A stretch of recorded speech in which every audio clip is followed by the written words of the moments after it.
ದೇಶದ ಸ್ಥಿತಿಗತಿ ಬದಲಿಸಲು ಪ್ರಜೆಗಳ ಬೆರಳ ತುದಿಯ ಬಲ ಸಾಕು. ಈ ಶಕ್ತಿ ಹಾಗೂ ವಿವೇಚನೆಯನ್ನು ಬಳಸಿಕೊಂಡು ಮುಂಬರುವ ಚುನಾವಣೆಯಲ್ಲಿ ಸಮರ್ಥ ನಾಯಕನನ್ನು ಆಯ್ಕೆ ಮಾಡಬೇಕು ಎಂದು ಪುತ್ತೂರಿನ ವೈದ್ಯರು ಮತದಾರರಲ್ಲಿ ವಿನಂತಿ ಮಾಡಿದ್ದಾರೆ. ಸಾಮಾಜಿಕ ಬದ್ಧತೆ, ಮೌಲ್ಯಾಧಾರಿತ ರಾಜಕಾರಣ ಮಾಡುವವರು ನಮ್ಮ ಆದ್ಯತೆಯಾಗಬೇಕು. ಸ್ವಾರ್ಥದ ಪರ, ಸಂಕುಚಿತ ಜಾತಿ ಮತಗಳ ಆಧಾರಿತ ಚಿಂತನೆಯನ್ನು ಆಧಾರವಾಗಿ ಇಟ್ಟುಕೊಳ್ಳದೆ ಮತ ಚಲಾಯಿಸುವ ಮೂಲಕ ದೇಶದ ಅಭ್ಯುದಯಕ್ಕೆ ಒಳಿತಾಗುವಂತೆ ಮಾಡಬೇಕು ಎಂದು ಪತ್ರಿಕಾಗೋಷ್ಠಿಯಲ್ಲಿ ಪುತ್ತೂರಿನ ಆಯುರ್ವೇದ ತಜ್ಞ ವೈದ್ಯ ಡಾಕ್ಟರ್ ರಾಘವೇಂದ್ರ ಪ್ರಸಾದ್ ಬಂಗಾರಡ್ಕ ಹೇಳಿದರು.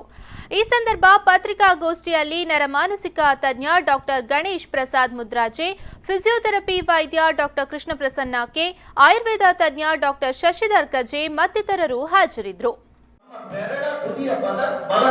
ನಮ್ಮ ಬೆರಳ ತುದಿಯ ಬಲದಿಂದ ಇಡೀ ದೇಶದ ಗತಿಯನ್ನು, ದೇಶದ ಸ್ಥಿತಿಯನ್ನು ಬದಲಿಸಬಲ್ಲ ಸಾಮರ್ಥ್ಯ ಅದು ಪ್ರತಿಯೊಬ್ಬ ಪ್ರಜೆಗಳಿದೆ. ಅದಕ್ಕೆ ಕೇವಲ ಪ್ರತಿಯೊಬ್ಬರ ಬೆರಳ ತುದಿಯ ಬಲ ಸಾಕು.